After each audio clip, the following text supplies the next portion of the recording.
তো ছিল না তেল কেনার। অন্ধকার রাতে অন্ধকার ঘরে আমি বিছানা হাতড়াতে লাগলাম। হাতড়াতে আমার হাত গিয়ে ঠেকলো বিশ্বনবী মুহাম্মদ রাসূলুল্লাহ সাল্লাল্লাহু আলাইহি ওয়াসাল্লামের পায়ে। আমি খেয়াল করলাম আল্লাহ নবী সিজদাতে পড়ে আছেন, তার পা দুটি ফুলে গেছে। আমি তার পায়ে হালকা করে নাড়া দিলাম। সালাত শেষ হলে আমি তাকে বললাম, আল্লাহর নবী, নবী হওয়ার আগে যা পাপ ছিল আল্লাহ ক্ষমা করে দিয়েছেন। নবী জীবনের পরে যে ত্রুটি বিচ্যুতি আল্লাহ ক্ষমা করে দিয়েছেন। আপনি নিষ্পাপ, আপনার জীবনে কোনো পাপ নেই, তাহলে আপনি এত ইবাদত কেন করেন? আপনার তো এত ইবাদত নাও করলে চলে। তখন আল্লাহর নবী বলছেন, আয়েশা, আল্লাহর যারা কৃতজ্ঞ বান্দা, আল্লাহর যারা শুকরগুজারি বান্দা, আল্লাহর যারা ভালো বান্দা, তুমি কি চাও না আমি তাদের মধ্যে একজন হই? কি বুঝলেন? আর আপনাকে আমি কি বোঝালাম? সহজ একটা জিনিস দিয়ে বোঝায়। আমাদের তো ধারণা যে এই মানুষের জীবনে পাপ নেই, ও নামাজ পড়বে কেন? ও নামাজ পড়ে, ওর অনেক পাপ তাই। ও হজ করেছে, জীবনে অনেক পাপ তাই। নামাজ না পড়ে ওর ইমান কিন্তু মজবুত, আবু জেহেলের চাইতে খারাপ। আশ্চর্য, ওর ইমানই নাই ওর ভিতরে, বাড়িতে ইমান নাই, ওর পরিবারের ইমান নাই, নষ্ট হবে কিভাবে? আশ্চর্য। আপনাকে বলি, নবীর জীবনে কোনো পাপ ছিল না। ফরজগুলি তো পড়েছেন, রাত্রিতে উঠে নফল পড়তে পড়তে পা ফলিয়ে ফেলছেন। আপনাকে দেখাই দুনিয়া। আপনার ছেলের একটা মাস্টারি চাকরি হলো, 12 লক্ষ টাকা দিলেন জমি বিক্রি করে, বোঝাতে পারেনি। এই চাকরি পাওয়ার আগে এমপি মন্ত্রীর বাড়িতে কতবার যে গেছেন, মাইক্রো ভাড়া করে। মাইক্রো ভাড়া যে কত দিয়েছেন, পুকুরের বড় মাছ যে কত খাইয়েছেন, জমির বড় তরমুজটাতে কত দিয়েছেন, দেশি মাছ যে কত দিয়েছেন, 12 লক্ষ টাকা দিয়েছেন, তারপর একটা চাকরি হয়েছে, তাই না? আচ্ছা, চাকরি হওয়ার পরে আপনার এই এমপি মন্ত্রী এলাকার যেখানে আসে, রোদ বৃষ্টি যাই হোক, আপনি তার সাথে সাক্ষাৎ করেন কেন বলেন তো? কি বুঝতে পারেননি না? যে আপনার ছেলেকে একটা চাকরি নিয়ে দিয়েছেন, এর জন্য আপনি তার প্রতি কৃতজ্ঞ। এখন বোঝা যায় না? আপনি শুকরিয়া আদায় করার জন্য, তার কাজে যে খুশি হয়েছেন এটা তাকে বোঝানোর জন্য তার কাছে যান। যদিও চাকরি নিতে 12 লক্ষ টাকা লেগেছে, যদিও পুকুরের অনেক মাছ লেগেছে, যদিও জমিনের অনেক তরমুজ লেগেছে, তারপরে তাকে খুশি করার জন্য সাক্ষাৎ করতে গেলেন। কথা বোঝাতে পারেনি। কিন্তু যে আল্লাহ আপনাকে সব কিছু দিয়েছেন, কি দেননি? কয়টার নাম বলবো? সর্বপ্রদাতা। এমপি দিয়েছে একটা চাকরি। আপনার বিবেকের কাছে জিজ্ঞাসা, যেই লোকটা 12 লক্ষ টাকা দিতে পারে, এই লোকটা কি গরিব? বোঝাতে পারেনি। এই 12 লক্ষ টাকা খাটালে ওর 14 বংশ মরা পর্যন্ত ভালো খেতে পড়তে পারবে। বোঝাতে পারেনি। অথচ এই চাকরি না পেলে কি না খেয়ে মরবে? জাহান্নামে যাবে? জান্নাতে যাওয়ার জন্য চাকরিটা কি জরুরি? না। অথচ তার প্রতি কৃতজ্ঞতা দেখাতে গিয়ে ঠান্ডা গরম বৃষ্টি রোদ উপেক্ষা করে তার কাছে গেলেন। কিন্তু যেই আল্লাহ আপনাকে আমাকে সব কিছু দিলেন, সর্বপ্রদাতা, তার প্রতি কি আমরা ততটুকুন কৃতজ্ঞ যতটুকুন এমপির কাছে কৃতজ্ঞ? বোঝাতে পারেনি। যদি আপনি কৃতজ্ঞ হতেন, বাড়ির পাশেই মসজিদ, আপনি বাড়িতে নামাজ পড়তেন না, তার মানে আপনি কৃতজ্ঞ নন। এটাই প্রমাণ। সম্মানিত উপস্থিতি, আপনি যদি আল্লাহর কাছে বেশি বেশি তওবা করুন।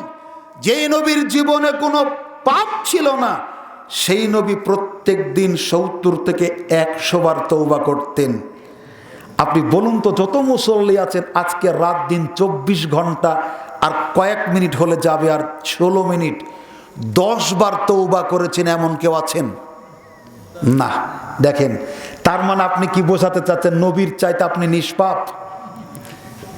হাসাই না আপনাকে। যে নবীর জীবনে কোনো পাপ নেই সেই নবী আল্লাহর কাছে 100 বার করে তওবা করতেন। আমার আপনার পাপের অভাব নাই। এখনই প্রমাণ করলাম 10 বার তওবা করিনি আল্লাহর কাছে। সবাই আমরা বসে আছি, ধারণা কিভাবে করলেন আমরা জান্নাতে যাব?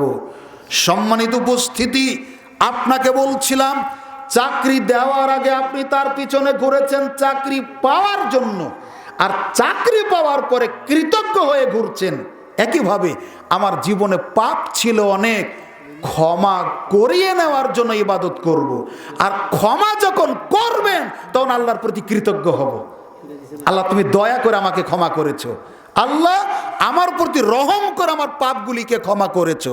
তাহলে পাপ ক্ষমা হওয়ার আগে যত কৃতজ্ঞ হওয়া দরকার, ক্ষমা হওয়ার পরে আরো বেশি কৃতজ্ঞ হওয়া দরকার। বোঝাতে পারেনি? সম্মানিত উপস্থিতি, এই জন্য বেশি বেশি তওবা ইস্তেগফার করুন।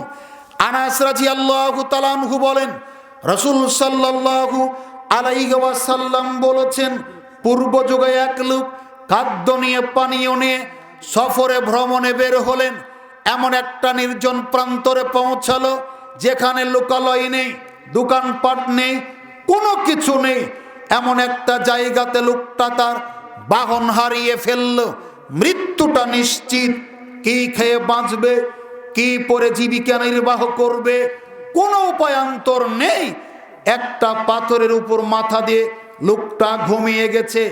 আল্লাহ যতক্ষণ ইচ্ছা লোকটাকে ঘুমের ভিতরে রাখলেন। আল্লাহ যখন চাইলেন লোকটাকে ঘুম থেকে জাগালেন। লোকটা ঘুম থেকে দেখলো যে বাহন নিয়ে সফরে বের হয়েছিল, যেটা হারিয়ে ফেলেছিল, হারানো বাহনটা তার কাছে হাজির। এইবার লোকটা আগে বাহনের লাগামটা কষে ধরেছে, কেন? আর যাতে হারিয়ে না যায়।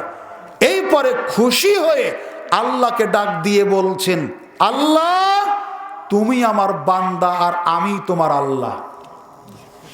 কি বোঝাতে পারেনি? হারানো জিনিস ফেরত পেলে মানুষ খুশি হয় না বেজার হয়? এই লোকটা এত খুশি হয়েছে, ভুল করে বলছে আল্লাহ তুমি আমার বান্দা আর আমি তোমার আল্লাহ। আল্লাহর নবী বলছেন, হারানো জিনিসটা ফেরত পেয়ে এই লোকটা যতখানি খুশি হয়েছে, আল্লাহর কোনো বান্দা যদি তার কাছে তওবা করে, এর জন্য আল্লাহ ওই ব্যক্তির চাইতে এই বান্দার উপর বেশি খুশি হন। তাহলে কেন আমরা তওবা করব? আল্লাহকে খুশি করার জন্য। রমজান মাস আমরা বেশি বেশি তওবা করব, ইস্তেগফার করব, যাতে করে আল্লাহ সুবহানাহু ওয়া তাআলা আমার প্রতি খুশি হন, আপনার প্রতি খুশি হন।